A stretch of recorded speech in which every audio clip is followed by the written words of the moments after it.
The MG Trophy Championship is brought to you by Holden, supporting your journey.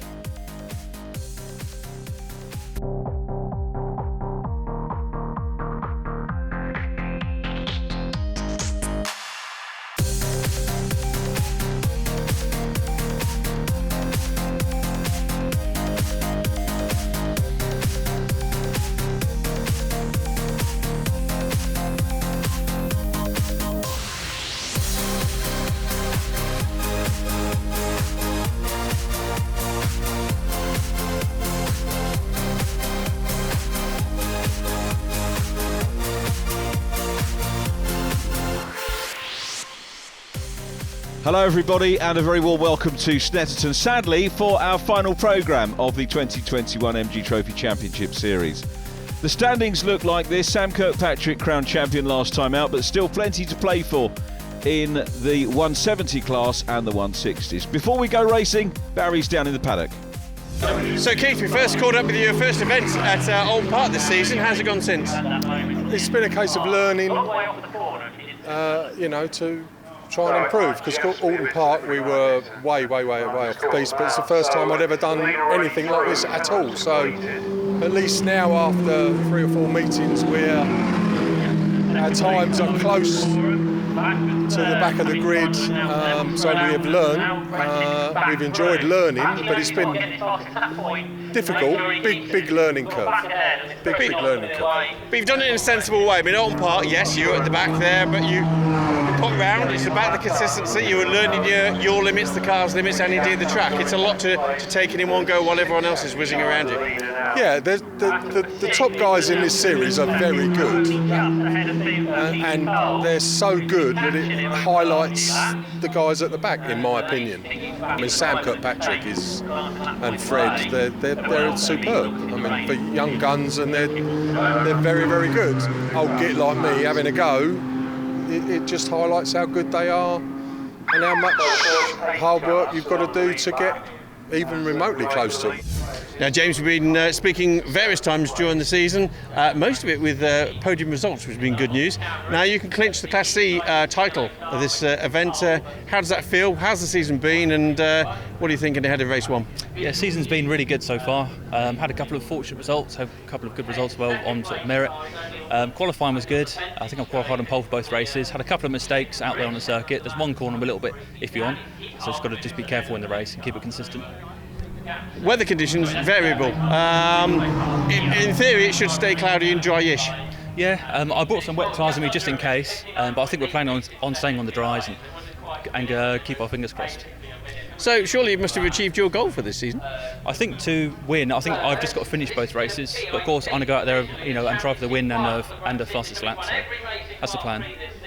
If you don't finish one, I don't want to jeopardise it here, but you do have to get to the end basically on each. Yeah, I need to finish both races. I think on points I'm safe, but I'll try my best as always. James, final event of the season, Snetterton 300, which is a very challenging track. Now, Class B's pretty tight on the points there. There's could be 1 of 3 of you could get this. It could, yeah. So it's currently, before qualifying, it was Fergus in the lead of the championship, and Tyler and I were tied on points in second place, equal. And I think I was just ahead because I had more wins. But yeah, there's 2 points in it, so it's super close coming into the final round, which is what everyone wants, really, isn't it? It certainly is. And now my maths isn't as quick as our commentator Richard, but does that mean if you win the class in race 1 you've got it, or do you have to sort of complete 2? Yeah, it needs to be 2 races, because obviously the split between first and second place is 3 points, and then that could be extended by a fastest lap, which is an extra point. So there's a swing of potentially, after qualifying, 8 points available there between cars finishing first and second. So that can make a big difference when the gap currently is 2 points. So yeah, you need to do well in both races, definitely. Andy, first race season coming to an end with the final event, one of the more challenging circuits there. Now, how's the season gone for you so far? Yeah, it's been very much a culture shock, not what I expected, coming from bikes into cars. And I didn't expect to do any winning, but I didn't expect to be as far behind as I was. So after the first round, we decided that A, we've got to get a better car, so the car's not going to be an excuse, and B, I needed some tuition. So from the second round in, I've had gone testing on the Friday before the meeting and taken tuition, and they've dragged the times down for me. So getting there, but still not quite on the pace, running at the back of the field in the 170s. So driver training, yeah, you've had quite a bit. It's quite crucial, isn't it? It's good to learn because everyone thinks they're fast, but like you say, you need to fine-tune some skills. Yeah, absolutely. I think it's an illusion if you think you're fast until you've sat with somebody who makes you go fast. And certainly without having that tuition, it would take years to be able to find the pace that even I'm on now. So, and probably as much money in going testing to get the experience to do it. So the know-how's coming, but it's just the experience now we're looking for. Tyler, been a great season, a few up and downs for you, but championship points we're in the top end there. So how's it feel getting ready for race one? I'm feeling confident after the time setting and qualifying. I think we can go ahead and win the race hopefully. And I'm obviously level with Fergus now, so just got to keep my head down and keep on the black stuff. You keep a fairly level head when you're out there, and that's pretty key, isn't it? Yeah, definitely. You've got to sort of calm yourself down and just focus on getting some valuable championship points. Weather conditions, what's it like for you? I think it'll be fine. It ain't going to rain, so. And if it does rain, you've got to try and manage the tyres and keep the heat of the tyres. So, hopefully, yeah, it stays dry. Good qualifying for Tyler Ballard, who goes in pole, class pole, so gets the extra point for that. We'll come to championship standings in a minute. Doug Cole, sadly, who was due to line up on the front row, has got his bonnet up. And when they get to the grid, Doug not there, it means that Fred Burgess has got a clear run down into Riches, which is turn one. John Donnelly takes his position on the grid.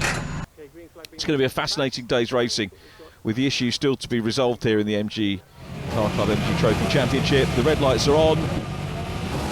Out they go. Great start as expected by Fred Burgess. He's been no slouch at all this year, as Josh Bromley makes up a little bit of progress there, passes Robin Walker. Great start for him, and it's Fred Burgess leading. Who's going to be second into Riches?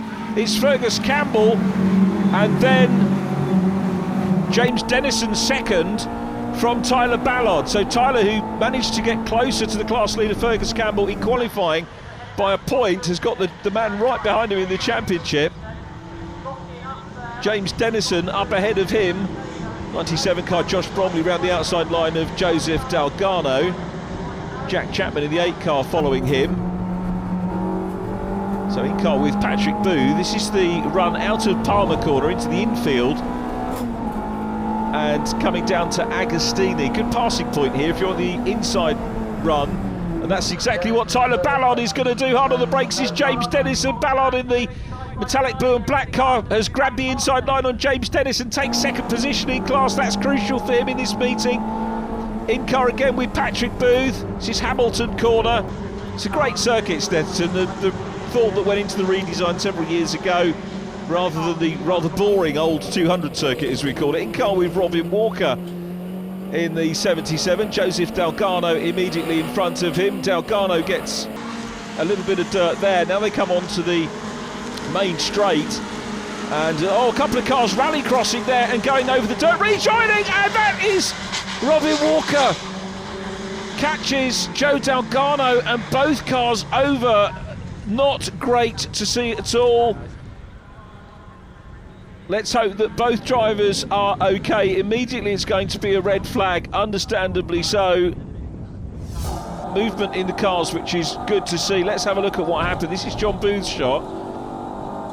Patrick Booth was on the dirt, came back across and tagged Joe Dalgano, and both cars going over. So Robin's on board. Wow, nasty incident. Let's just hope that both drivers are okay. Yeah, Robin obviously is going to be shaken up, so is Joe. Joe's out, and the marshal's straight over, as ever. And thankfully seeing Robin getting out of the car, which is good news. So a full restart, and Doug Cole sorted his problems. Because this is a complete restart, Doug Cole can take his place on the grid. And Fred Burgess has got to do it all again. Everybody remaining is away. Tyler Ballard having a look down the inside line on Patrick Booth. Let's see if he can go down there. It is once again Fred Burgess that leads. I tell you what, Fergus Campbell won't be overly happy about the restart, because I think he's the driver that's probably lost out. As we look back from Patrick Booth's car, he's side by side with James Dennison, and it is Tyler Ballard who goes up into the lead of class from pole position. So second bite of the cherry for Tyler, who got within 1 point of the class leader Fergus Campbell after qualifying. James Dennison a further point back. Very, very tight indeed. Fourth in class is Josh Bacon, not racing this weekend, which is a pity. James Morton, as we heard in the interviews with Barry, hoping to wrap things up with a couple of decent finishes. John Donnelly running second in the 160 class. Overall, of course, Sam Kirkpatrick having won. Fred Burgess second, looking to climb up the overall order. Doug Cole is third, 106 points playing Burgess 116, so still stuff to play for in all three classes in terms of the silverware for the award tonight, which will be at the end of October. Something to look forward to. Patrick Booth chasing Tyler Ballard, so this is a 190 horsepower class car, and you can see using the extra power down the straight into the S's, makes the pass. That leaves Tyler Ballard now susceptible or visible to his nearest challengers. James Dennison is second. This is valuable for James. The yellow sun strips indicating that it's the mid-class, the 170 brake horsepower class. And Fergus Campbell looking to try and close in on James Dennison. James here will get 1 more point. If he finishes second, it's 20 for the win based on the number of cars, 17 for second place in class and 16 for third. Extra points available as well for the fastest lap in class, and obviously the pole position point as well. That counts for race 2 as well. So we won't know how things are going to pan out until the very last race here. There is drop scores to take into account as well in the championship. Started at Brands Hatch, we went to Alton, Silverstone, Donington Park, and here we are at Snetterton for the final round. Fergus Campbell looking racy here around the outside line of James Dennison. In the mix as well is Mike Harris, so first shout out for Mike in this one, trying to get ahead of those guys. Guy Tolley up ahead of John Donnelly, and John's going to make the move down the inside, and that's for a position pass in the 160s.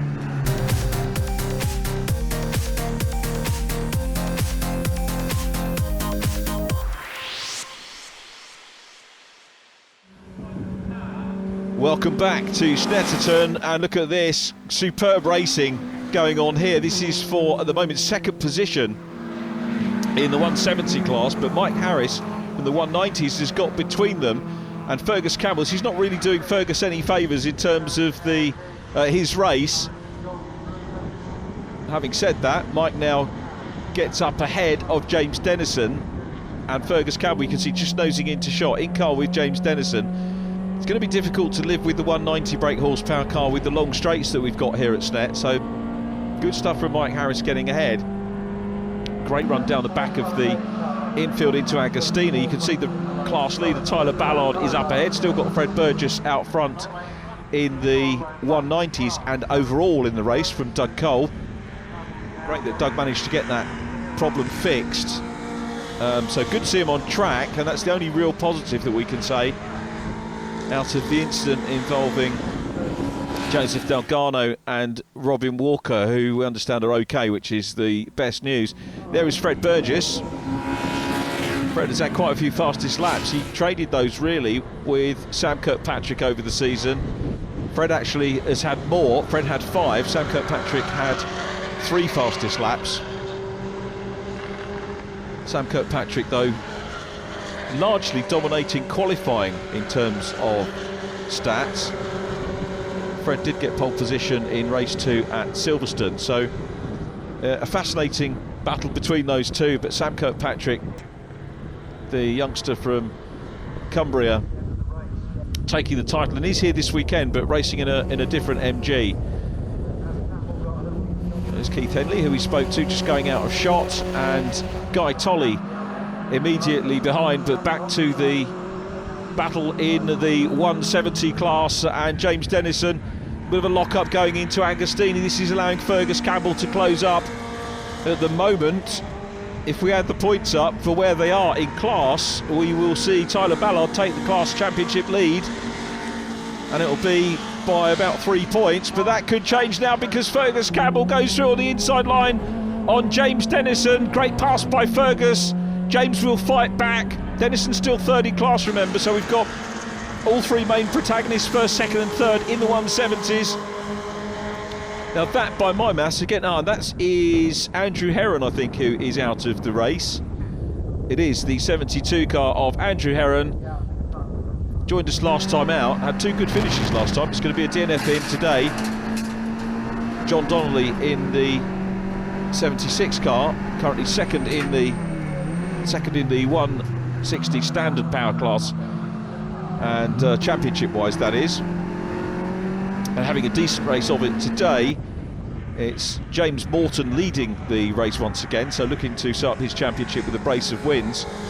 And the 30 car is Keith Henley, who Barry interviewed, so good battle between and that's the great thing about MG Trophy Championship racing, is the interclass battle. So we've said it many times before, but you can have a quick driver in one of the lesser powered classes who get stuck in. There might be a pass on here, actually, looking in the mirror, because trying to come through on the 76 car is, I think, Guy Tolley. And there is Guy coming through on the inside. Great bit of footage on board. You have to look everywhere. You have to look in the mirrors as a viewer, as indeed the drivers do. Is Guy Tolley going to get the move complete? They're side by side. This is super stuff from these guys racing out for second position in class. And at the moment, John Donnelly holds on to it from Guy Tolley. Very close podium battle going on in the 160 standard power class. 160 class over the years, which has produced some drivers that have moved up the ranks. Josh Bacon, of course, the last 160 champion. John Booth was 160 champion in 2018. Andy Spencer, actually it was Matt Turnbull, wasn't it, overall champion? Matt Spencer, Andy Spencer second in class, now moving on to the Ginetta GT4 Super Cup on the British Touring Car Championship programme, which I have the honour of commentating on. It's been great to see Andy in the paddock with us there, learning his craft, and so many trophy names actually in the paddock nowadays. Stephen Hunter, who runs the JHR team, of course, Oliver Barnard, who runs PrepTech, and John Donnelly makes the move. Great move by John Donnelly. That's going to put a car between himself. Keith Henley is now between himself and the third place class car, but look at the power of Keith Henley's car going for the outside line as they go down towards Palmer. Good race between these two. This is all for 13th place here. James Morton ahead of them is in 12th and leading the 160 class, but super inter-class battling going on, and it's wonderful to watch for the race fans that are here enjoying a plethora of MG racing this weekend. So out of Hamilton and up towards Oggies on the infield they go. And John Donnelly still ahead of Keith Henley. Keith might be able to use that extra power to go through on the straight. There's Josh Bromley, the Derbyshire 24-year-old in the 170s. A lot of young drivers in this championship. Jack Chapman as well, just 19 from Chelmsford, made his debut at Brands Hatch, sadly with a DNF, but has bounced back well. Now we've got track limits warnings going out to a couple of drivers in this as well, as ever is the case at the MSV circuits, as Jack Chapman continues on his way. Fastest lap at the moment of the race is with Fred Burgess, so Fred adding another one of those to his collection. Fergus Campbell, and this is significant, Fergus Campbell fastest in the 170s, so an extra point available for him. Keith Henley goes back in front, the 61-year-old from Stenning in Sussex, back in front of the two battlers there in the 160s. Super racing between them, and great for the race fans to watch. And Keith Henley, this is building his confidence, because although he's dicing with the faster guys, and through on the inside, John Donnelly is passed, but Guy Tolley runs off. The Droitwich racer has lost the position, and John Donnelly back in front into second place in the standard power 160 class as they cross the line. What a battle they've had. This man, though, leads the race. Fred Burgess is 3.5 seconds clear of Doug Cole. And Fred probably would have relished another race with Sam Kirkpatrick this weekend. Sam going through with a virtually clean sweep. He was third in the final race that he did at Donington Park on the 17th of July, that being won by Doug Cole. And Fred, though, looking for this win, so goes across the line onto the last lap, just under 3 miles to go. He's well clear, but that doesn't mean that he doesn't have to concentrate over that. Some people say that when you're on your own on circuit, you actually have to concentrate that much more. Tyler Ballard leading the class now. It is a point. I reckon he'll go into the championship lead by a point for the 170 class. That's if Fergus Campbell retains the fastest lap.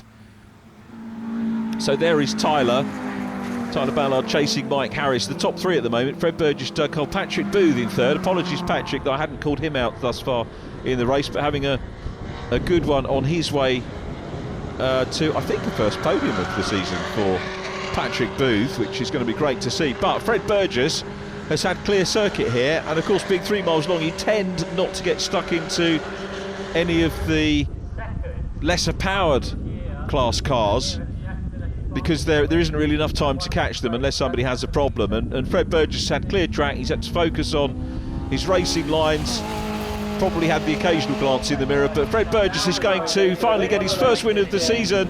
Congratulations to Fred. The Carrot Racing car takes the checkered flag. Doug Cole will be second, in car with Doug as he goes across the stripe to take second place.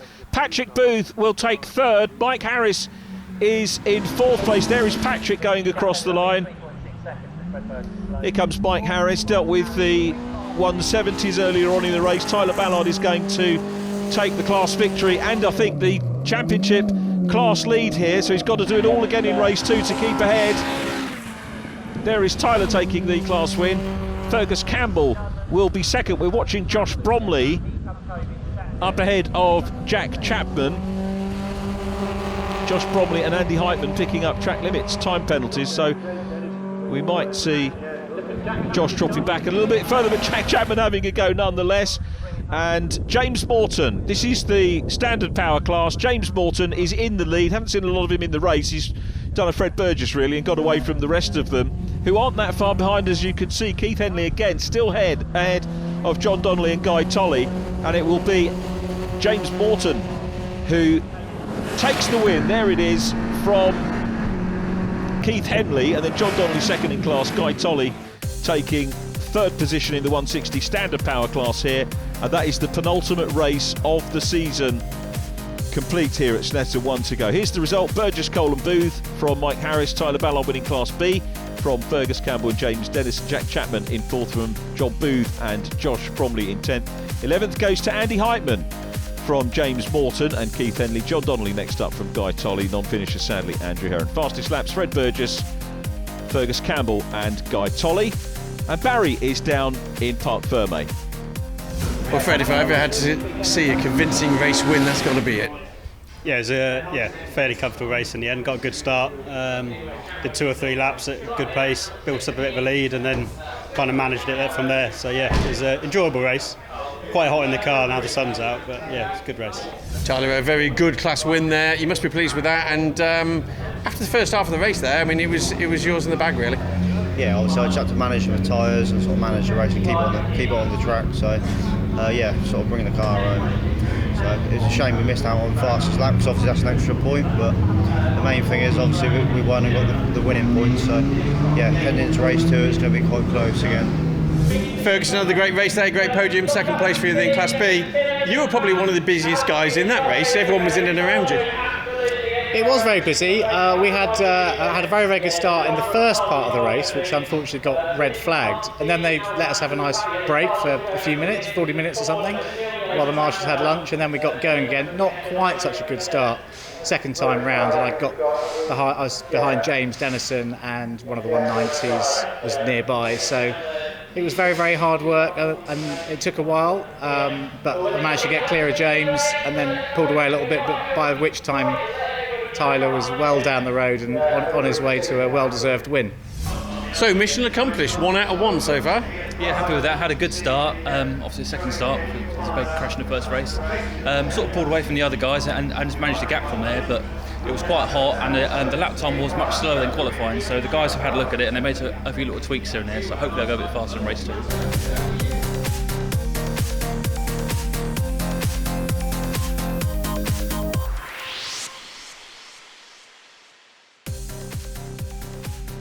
Before we get stuck into race 2, the final race of the year here at Snetterton, plenty of preparation going on as well as a bit of banter down in pit lane and an opportunity for Barry to catch up with Darius from our sponsors, Holden MG.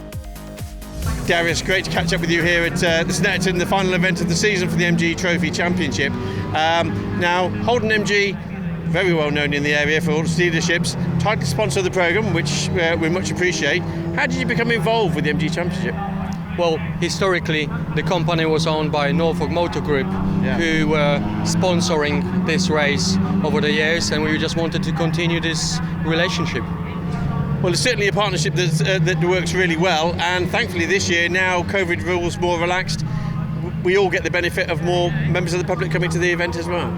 Absolutely, yeah, that's really good. Nice to see everyone together again and being able to do that. Great family atmosphere. Obviously the synergy between cars on the road, cars on the track is a good one to sort of get people involved and interested in the brand. Yeah, definitely, because obviously it's nice to show to people what product MG has got nowadays on the market, and being able to come and see us here. Great display out there today. Now, to any new viewers, describe what Holden MG does. Well, we are a family-run business. We supply new and used cars. I've been doing this for a long time, and yeah, just proud of being a family-run business in the area. And an event such as this, I mean, great spectator sport. Have you ever been tempted yourself to have a go?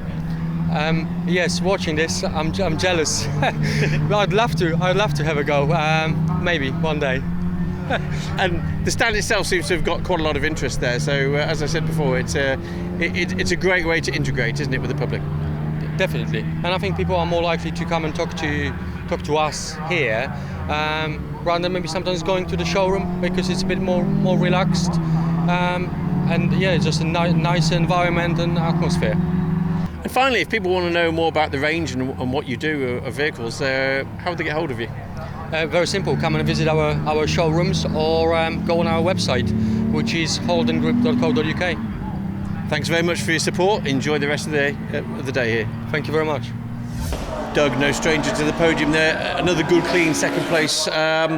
Safety car obviously played its part in that first area there, but it all came good in the end for you. Yeah, well, we had a problem in the collection area. We sat there waiting for 20 minutes, waiting to go out, and went to start the car, and it ran like a sack of potatoes. It just wouldn't run properly, wouldn't rev up or anything. So Paul Strever helped me out, and still couldn't get it. So that's it, and my race was over. So everybody else went, and I stayed. Came back in here, messed about a little bit, and didn't really find anything. Pressed a load of fuses and checked a load of wiring, put a load of plugs back in, and all of a sudden it was fine. So we managed to take the race from the pit lane.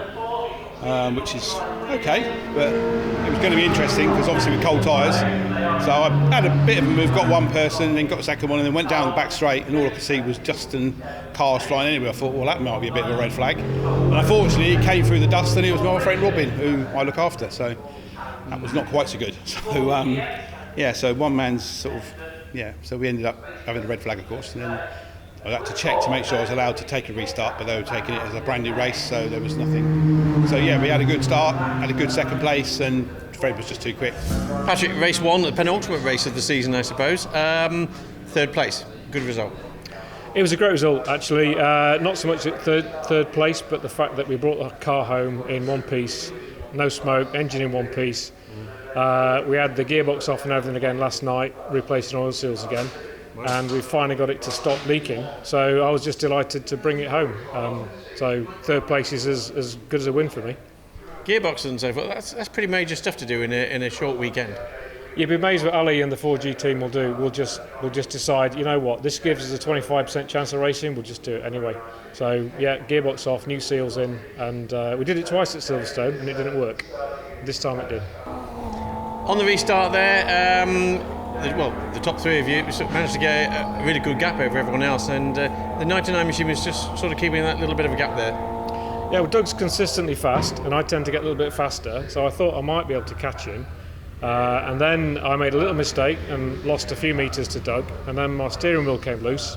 And after my steering wheel came loose, I thought, I'm just not going to catch Doug. He won't make a mistake now. So I'll settle for third, I'll settle for a finish, and look forward to race 2, really. Looking forward to race 2 as well. Pole position man Fred Burgess hoping to take the Carrot Racing 190 to a double victory this weekend. But Doug Cole will be alongside and he'll be keen to stop him. Patrick Booth will be third on the grid from Mike Harris. Then Tyler Ballard heading Class B from Fergus Campbell. James Dennison, Joseph Delgado qualified 4th, but obviously after his retirement from race 1 won't be out. James Morton leading Class C, so he's pole Class C from Guy Tolley and John Donnelly. Decent conditions here today, which is good. Nice to see the blue skies and the 16 car grid lining up. We've got a long break before. I'm not sure if we've got any of next year's fixtures sorted out yet, but it'll be a long winter break for sure for everybody, as John Booth is the final car, I think, out of the holding area, and will line up in the 18th grid slot. It won't be the 18th car, as we said, a couple of drivers sadly missing from it. Green flag from the back of the field. Joseph Tegano and Robbie Walker, the two drivers not in the race. So the red lights are on and out they go. Well anticipated start there by Fred Burgess. And Burgess leads them away along the centre straight. And it's contact midfield. That's Mike Harris around. And I think in the middle we've got Tyler Ballard involved as well. Let's have a look. Tyler's car emerges. Well, he's out of shot now, but Tyler Ballard's car, it looks like it's got a fair amount of damage. Mike Harris was the wrong way round, right of shot. We'll get a replay of that. The safety car is coming out, and I think we've lost. That is a major incident as far as the championship is concerned. Thankfully, Mike Harris has got the car to safety. Well done, Mike, for doing that. But there will be damage on track. Look at Fergus Campbell's start. He's in the middle. I don't think Mike Harris and Patrick Booth were expecting him to squeeze through the middle. He did, but it was Mike Harris that got involved. This is Patrick Booth's view. Tyler Ballard is on the left and just gets turned around. It was start line bunching that caused it. Whether the clerk of the course will watch all this footage as well and have something to say about it or not, I don't know. But when you've got, oh dear, Tyler Ballard, you've got to say Tyler was the innocent party in that, and difficult to apportion blame in these circumstances, but no blame to Tyler at all. Safety car is out. A lot of clearing up for the marshals to do along the start-finish straight as we look at Josh Bromley up ahead of Jack Chapman. And they're coming into the pit lane. Now that's not for a red flag, it's because the marshals are on the clearing up by the pit wall, so they're using great work here actually by the officials, getting safety car to come through pit lane so that the marshals can continue their work unimpeded. And of course it means that any bits and pieces that are on track won't be embedded in the tyres of the cars coming round. So this is actually going to save cars for later on in the race. Good move by the organisers. Everything pretty much cleared up now, and as I said, great use of the pit lane by the race organisers as the safety car is the lights are off, so we're going to go racing. And if you look back, the field some way back, they're being held by Fred Burgess, who's obviously watched quite a few safety car restarts and knows what he's doing, and he'll pick his moment to go and build that lead over Doug Cole in second place once again. Fergus Campbell running in third from Patrick Booth. Jack Chapman busy having a look at Josh Bromley. There's the green flag. What a restart by Fred Burgess, who is away, and Patrick Booth challenging for third place as they come across the line and will pass Fergus Campbell. Fergus here could well retake the championship lead. James Dennison, look at the wing mirror hanging off. He was involved in the skirmish as well, but survives in second place. Now he's going to need Fergus Campbell, I think, effectively to DNF this race to possibly take the 170 class, we won't rule anything out, but that's what he's looking at really, James Dennison. He's been a very useful addition to the championship this year. The journalist from West Drayton, 3 class wins he has had in an intriguing year, it must be said, for the 170 class. But at the moment, holding all the cards is Fergus Campbell. So Fergus Campbell is the class leader. James Dennison in second place in the traditional black and green MG livery, right behind him. So that's first and second in the 170s. And Jack Chapman in behind in third place. Jack having a good run here. The Chelmsford racer had his debut with us at Brandsting, we mentioned that in race number 1, and looking for his second podium of the season as we rode on board again with James Dennison. Is that mirror going to fly off at some point? Jack Chapman trying to close up. He's really been learning his trade over the course of the year. Had a DNF and a non-start at Brands, a 5th place in class at Alton Park, non-classified in the second one at Alton Park, but then came in with at Silverstone with a 6 and a 4th in class, 6 again at Donington Park race 1, and then on the podium, 3rd place at Alton Park. So definitely one of the developing drivers in the championship and chasing James Dennison for second place in the 170 class at the moment. And this is good, this is great stuff to see Jack Chapman getting used to the cars, getting used to the championship and the circuits, and he's going to be hopefully coming back for next year. All the drivers at this stage, when you ask them, say it's all down to budgets, and it is, of course. It's far too early to ask, but obviously being involved in the championship, we like to ask drivers if they are hoping to come back, and we very much hope that they do that, as we watch John Donnelly up ahead of James Morton. And Guy Tolley away, actually, the car that went through shot first. Guy Tolley, the class leader at the moment in the 35, the 38-year-old from Droitwich, chasing her first class victory of the year and looking pretty good for that at the moment, Guy Tolley. Only been off the podium, I think, the once over the course of the season, as John Donnelly gives chase to James Morton, who is probably doing enough there, to be fair, to secure the 160 title honours here this weekend. But the 170s still very much involved in their battle, and this is the top 3 all together, with Fergus Campbell still ahead, and Fergus will retain the championship lead if he stays there.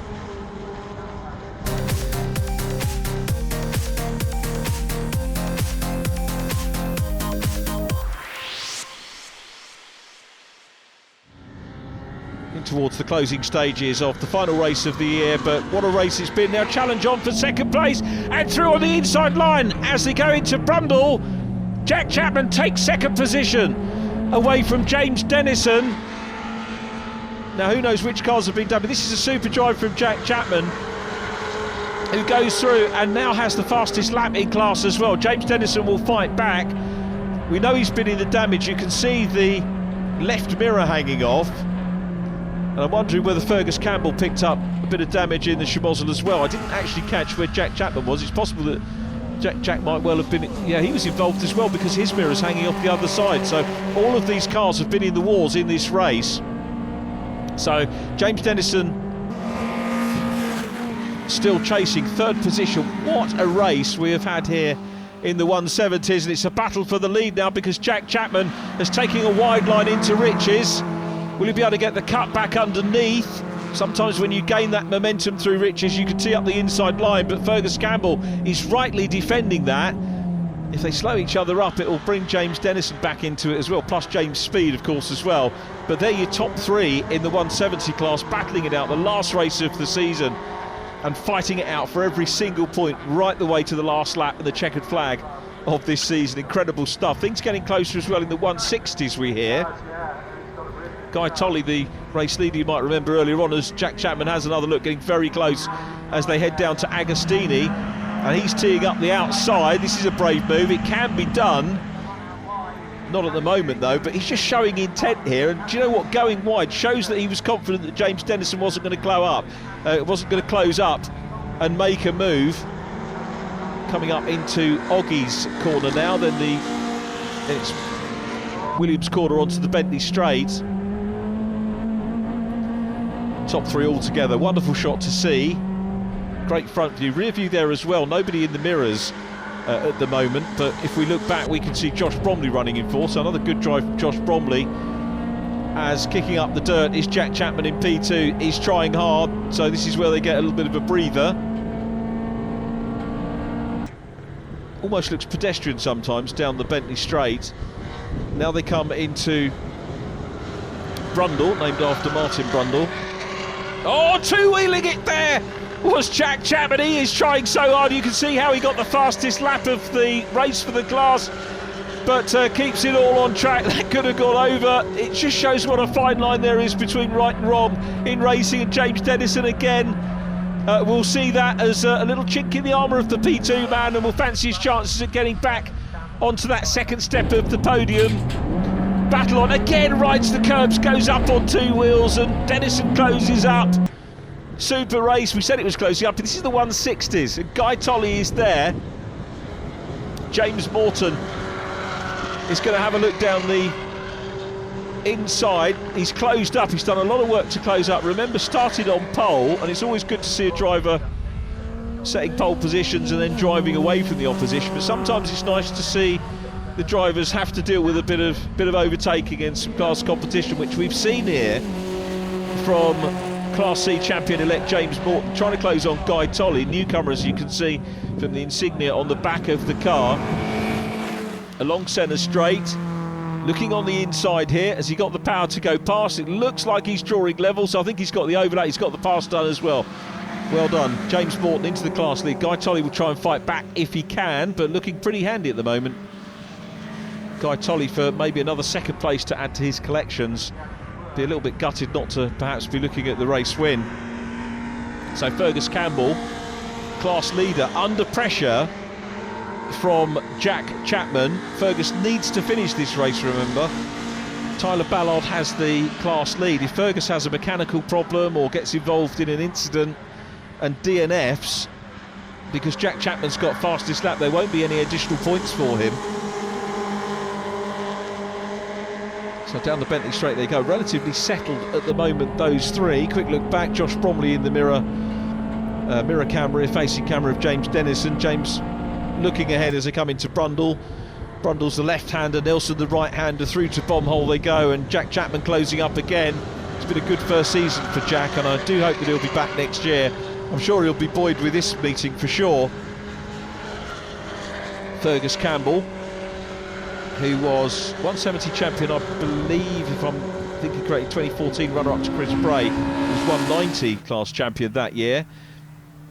And across the line go 1, 2, 3, Fred Burgess, Doug Cole, Patrick Booth. Here is Doug Cole in P2.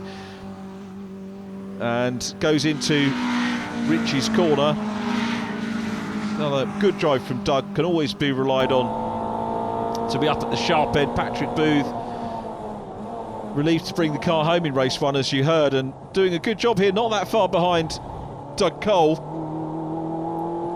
Not close enough to battle for second position at the moment, but another good solid podium from Patrick Booth. Mike Harris obviously out of the race, the other Class A car in the first lap incident, but Fred Burgess, pole position, leading this one so far untroubled. Fastest lap in the bag as well. Jack Chapman fastest lap in 170, James Morton in 160. Here are the 170s, still dicing it out on the last lap, and it's Fergus Campbell. It looks like he's going to grab the title. Maybe wasn't expecting that when they went off the line. He was certainly gunning for it off the line, as we saw. And just goes to show what a competitive championship we've had. What a story we've had this weekend as well. Some bad news stories for sure, but there are also some positives to take away again. Onto the Bentley Straight for the last time for the 170s. Campbell, Chapman, Dennison, Josh Bromley fourth, John Booth is in fifth place, Andy Heitman running in sixth position in Class B.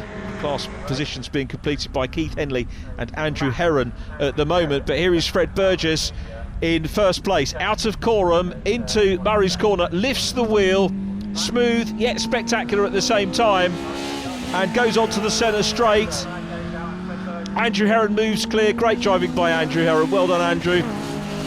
Patrick Booth is through, and there is Fred Burgess taking the win of round 10 of the championship here. It's a Snetterton double for Carrot Racing. Fred Burgess winning from Doug Cole and Patrick Booth. And now the 170 class is headed by Fergus Campbell in 4th place. We're watching Jack Chapman second. It's going to be a best result for Jack Chapman, but Fergus Campbell will take the title as well as the race win. Congratulations, Fergus, class champion. Jack Chapman, best ever result in second. James Dennison takes third, capping a super season for him. 4th in class will go to Josh Bromley, and the 160 still headed by James Morton, who will wrap up the championship as well. There is James, who is built a lead actually of 3 or 4 seconds over Guy Tolley. James will get the fastest lap as well, and congratulations to James on taking the win and the class championship in the 160 standard pay. He's got to move up next year now, hasn't he, James Morton? It'll be great to see him. I'm guessing he'll want to do the sequential thing and move up into 170s, but let's have a look at the overall result. There is our double winner here at Snetterton, Fred Burgess in the Carrot Racing 190 win and fastest lap. Doug Cole second, Patrick Booth third. Class B, the new champion Fergus Campbell ahead of Jack Chapman and James Dennison. Josh Bromley 7th from John Booth and Andy Heitman. James Morton wins Class C, the 160s ahead of Guy Tolley and John Donnelly. The finishers completed by Keith Henley and Andrew Heron. Time to catch up with our winners. Fred, another superb weekend. 2 first places there. You must feel great about that. I mean, good, clean, and wins from great distance as well. Yeah, it was a good race. I got a really good start off the line. I struggled actually with the sun being so low. You couldn't really see the lights very clearly, and some of the braking points, a bit dazzled. But yeah, got off the line really well, and then got a good safety car restart as well to get a bit of a gap from Doug, and then just kind of drove away from there. So yeah, good. Great way to end the season. To sum up your season for me, bit of ups and downs, but you've learnt a lot. Yeah, I've really enjoyed it. It's my first full season in a 190. I had some great battles with Sam, did some close racing. Yeah, I've really enjoyed it. Same again next season? Maybe. It might be a different Burgess in the car next year, but we'll see. We're yet to have that argument. So. Fergus, what a fantastic way to end the season there. Congratulations, not only class winner in that race, but the championship class winner of the 170s as well. So I've been told. That's amazing news if that is the case. It was a very, very, very tight start. There was a little gap between a couple of 190s who, once they realised I was there, were kind enough to give me a little bit of room. And then I was in third behind Doug and Fred in the 190s, and suddenly there's a safety car coming out. So I don't know what happened after that. James Dennison, Jack Chapman, both very fast, both kept me very, very honest. I don't know what happened to Tyler. It's a pity he wasn't in the race because he was the fastest guy in qualifying today. And it would have been great to have a race between me, James and Tyler, but kudos for Jack for getting in there. Great stuff. 2021 MG Trophy Championship overall winner. That sounds pretty good. Well, yeah, it was. We've been trying for 2 years now, and yeah, finally got it. Now you've made the season, it probably hasn't been from your point of view, you've made it look pretty simple because when you've been out front there, you've got some pretty good gaps. Yeah, I've been pushing quite hard, but I've always had Fred close behind, and it's always not been quite as straightforward as it looks. Obviously, good team behind you as well. It's not just about the good driving there. Good, reliable vehicle. I mean, it's all pretty crucial, isn't it, from the preparation to the racetrack? Yeah, probably more important than my driving, really. The car's been perfect all year, no problems. The team's put loads of work in. My mum and dad have spent hours getting the car sorted, and yeah, it's been really, really good. Congratulations, Sam Kirkpatrick, overall champion. Class B goes the way of Fergus Campbell, who's second overall. Fred Burgess third from Tyler Ballard and James Dennison, and also congratulations to Class C 160 champion James Morton. That sadly is the end of the season. Thanks for your company this year. Thanks to everyone who supported us. We look forward to seeing you in 2022.